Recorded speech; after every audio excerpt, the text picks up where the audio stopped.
আপনার যদি একটা নতুন পেজ থাকে এবং আপনি যদি মনে করেন এখন আমি অ্যাড চালাবো সেল করব, অ্যাড চালাবো সেল করব, তাহলে আপনি ভুল ভাবতেছেন বা ভুল করতেছেন। কারণ আপনি আমার কথাই বলি, আমি যদি কোনো একটা পেজে থেকে কোনো কিছু পারচেস করতে যাই, অবশ্যই আগে সেই পেজে আমি ফলোয়ারটা দেখি, অন্ততপক্ষে ফলোয়ারটা দেখি যে এই পেজে কতগুলো ফলোয়ার আছে।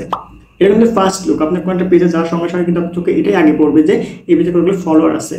তাই যখন আমার মনে হয় যে না একটা পেজে ভালো একটা অ্যামাউন্টের ফলোয়ার আছে, তখন কিন্তু একটা ট্রাস্টের জায়গা তৈরি হয়, আর তখনই কিন্তু সে পেজ থেকে কোনো কিছু পারচেস করার সিদ্ধান্ত নিতে পারে বা সবাই নেয়।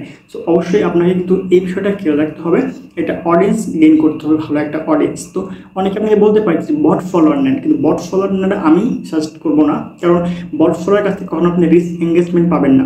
আপনি যদি 7 দিনের একটা ক্যাম্পেইনও চালান, ডেলি $1 করে যে একটা ক্যাম্পেইন চালান, তাহলে কিন্তু আপনি 7 দিন পরে 13 থেকে 1400 ফলোয়ার কিন্তু অনায়াসে পাবেন এবং সেটা রিয়েল হবে।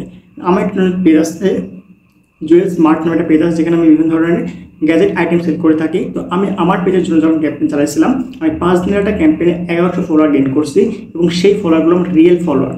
আমি যখন আমার পেজে বিভিন্ন ধরনের পোস্ট করি, আমি শুধু প্রোডাক্টেরই পোস্ট করি না, আমি বিভিন্ন ধরনের ইমোশনাল বেস পোস্টও করে থাকি।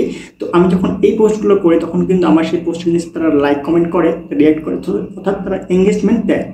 সো আমার পেজে যখন কোনো কাস্টমার আসে, তখন তারা বুঝতে পারে যে না এই পেজের প্রত্যেকটা পোস্টেই কোনো ধরনের কোনো কমেন্ট আসছে কিংবা লাইক আসছে, অর্থাৎ এঙ্গেজমেন্টটা আসে, তারা বুঝতে পারে যে না এরা অ্যাক্টিভ, নিয়মিত কাজ করতেছে। তখন ট্রাস্টের জায়গা তৈরি হয়, তখন তারা অর্ডার করতে স্বাচ্ছন্দ্য বোধ করে। সো আপনার ক্ষেত্রে এই কাজটাই হবে, কিন্তু যদি আপনি নতুন অবস্থায় ফলোয়ারটাকে গেইন না করে যদি শুধুমাত্র সেল করতে চান, তাহলে যদি কিছু ক্যাম্পেইন চালান, তাহলে কিন্তু সেল হবে না।